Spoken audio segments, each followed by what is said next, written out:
Welcome to the Rim Break Rodeo. We hope this video helps. In this video, I will explain how to make mint chutney. First, let's gather our fresh ingredients.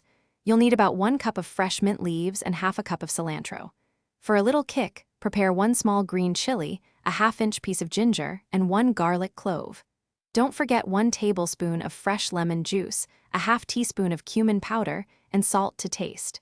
These simple items are the foundation for a vibrant and flavorful chutney. Now that you have all your ingredients, let's get them ready for blending. Start by washing your fresh mint and cilantro thoroughly under cold water. It's crucial to pat them completely dry afterwards to prevent a watery chutney. Next, roughly chop the green chili, ginger, and garlic.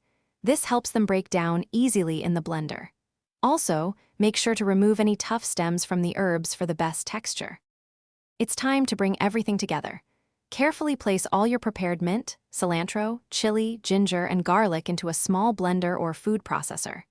Add the 1 tablespoon of lemon juice, a 1/2 teaspoon of cumin powder, and salt to your liking. Begin blending, and if the mixture is too thick, add 1 to 2 tablespoons of water, one at a time, until you achieve a smooth, vibrant consistency. Your delicious homemade mint chutney is now ready to enjoy. Serve it immediately with your favorite Indian snacks, grilled meats, or as a vibrant accompaniment to any meal. For any leftovers, transfer the chutney to an airtight container and store it in the refrigerator. It will stay fresh for up to 5 days, maintaining its wonderful flavor. Also, be sure to check the description below for a link to those fantastic leak-proof containers and other great deals. Thanks for watching. Consider subscribing if we helped you.